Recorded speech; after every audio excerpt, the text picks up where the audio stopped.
So Apple's first foldable iPhone is expected to be called the iPhone Ultra.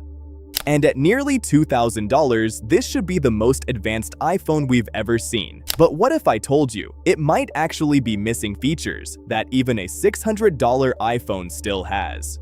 So does this even deserve the Ultra name, or is this the first time Apple is charging more for less? So yeah, we've got a lot to talk about. Let's get into it.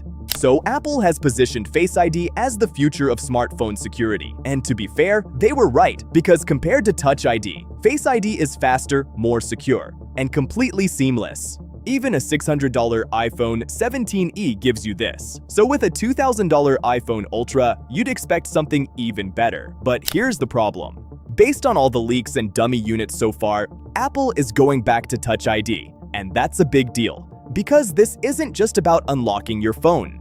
Face ID runs the entire experience. With Touch ID, now you have to physically interact with the phone every single time. It's not seamless anymore. And yeah, other foldables use fingerprint scanners. But for Apple, this is different, because for years they've positioned Face ID as the better system.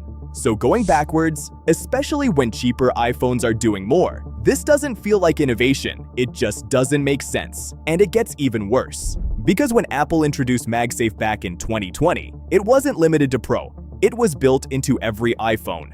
And over time, it became a core part of the Apple ecosystem. Charging, wallets, everything connects through MagSafe. So, with the iPhone Ultra, you'd expect the best version of that system. But here's the disappointing part. Based on leaked dummy units, the iPhone Ultra might not have MagSafe at all. And that's huge, because now, if you want to use MagSafe, you'll need a case. And the reason that Apple would possibly give is the ultra-thin design. But here's what doesn't make sense. Last year, Apple launched the iPhone Air to be the thinnest iPhone, but it didn't compromise on its identity features. And now, when Android brands are moving forward with magnets, Apple is going backwards. And what comes next is something that breaks the 19-year pattern we have been seeing since the very first iPhone. And this is where things get awkward, because one thing that's always been consistent on iPhones is that extra side control. At first, it was just a simple mute switch, but with the iPhone 15 lineup, Apple turned it into a fully customizable action button. Shortcuts, apps,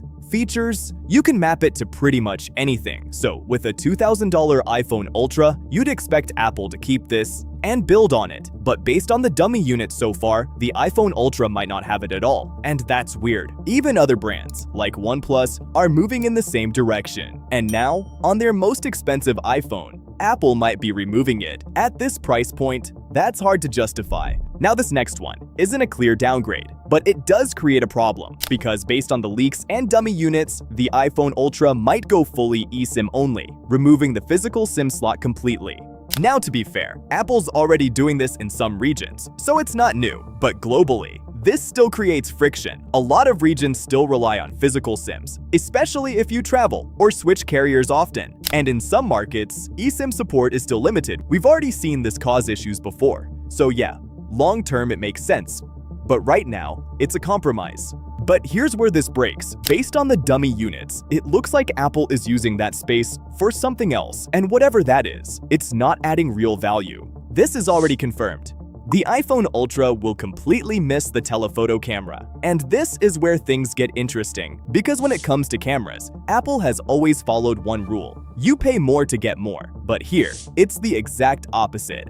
At this level, you're getting a standard camera system. Now yes, foldables have space limitations. But even then, most foldables still manage to include triple camera setups, and this is where it gets even more confusing. Apple is removing things like the SIM slot and the action button, but at the same time, they're adding a dedicated camera button. And that's the part that doesn't add up. Because this isn't a camera-focused phone, and it doesn't actually improve the camera experience in a meaningful way. So yeah, that's a bad trade-off. So looking at all these missing features, there are really only two ways Apple can justify this. The first one is the thinness, because the entire foldable industry right now is chasing extremely slim designs. And yes, the iPhone Ultra is expected to be the thinnest iPhone ever when unfolded. So on paper, that makes sense. But here's the problem. Even ultra-thin foldables still manage to keep things like a triple camera system and a physical SIM slot. So that explanation doesn't really hold up. The second explanation makes more sense. This isn't an iPhone 18 Ultra, it's just the iPhone Ultra. And the way I see it, this isn't really an iPhone that folds.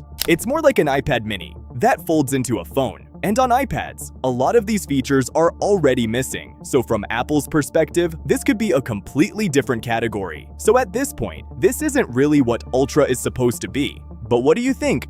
Does this actually make sense?